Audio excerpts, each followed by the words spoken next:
Welcome to Yield Nerd, an educational show about how you can acquire and manage yield.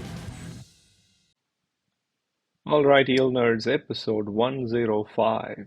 And the idea here is that you can make huge returns with your eyes closed because, after all, we are in a soft landing and nothing can go wrong. That is what I understand.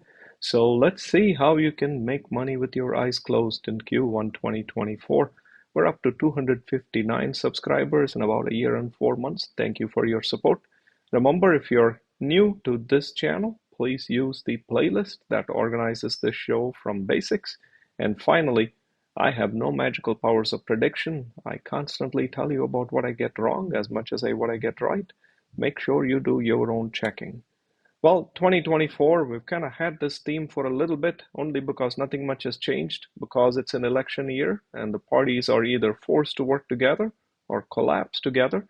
There's a lot of kicking the can stuff going on in terms of the spending bill, and April 30th will determine whether everything drops by 1%, because that is the date by which we should have 12 bills done, and all indications are right now cooperation is not the word of the week.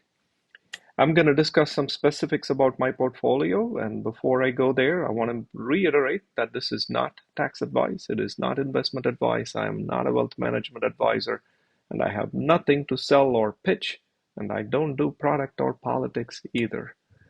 My boring portfolio continues to kind of remain flat this year, nothing too high or low, and that's normal for me. And it gives about 8% annualized, and this year has been particularly slow only because I'm not capitalizing on the sizzle in the market. I am slowly moving into equities, but on a very, very measured basis. I'll tell you more. Having said that, my trades this week have continued to focus on Yield Nerd 7. These are based on the filters in a couple of episodes below, 102, 103, or one of those episodes. And I am getting out of things that no longer meet the Yield Nerd 7. Cord Energy is one where I have a substantial investment and I continue to accumulate that.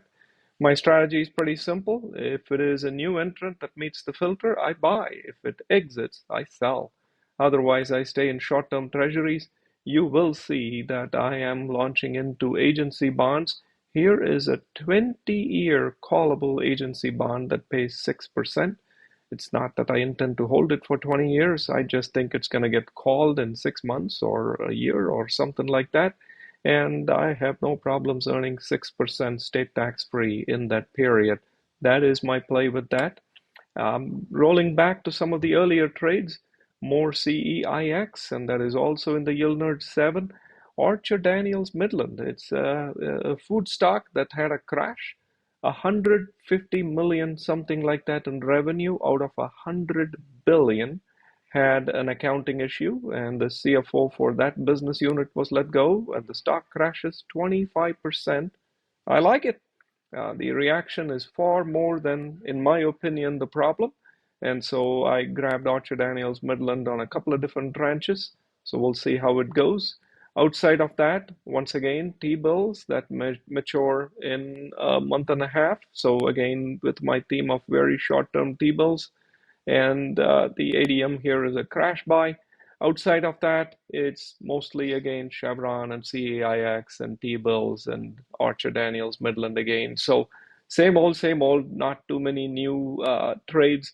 Here is a 3-year or a 2-year in this case agency bond. Here is a 5-year agency bond. So in general, longer term agency bonds, short term treasuries, and here is another treasury for another 5 weeks, 6 weeks. So nothing very exciting. As of now, my winners are still very solidly in the energy and food space.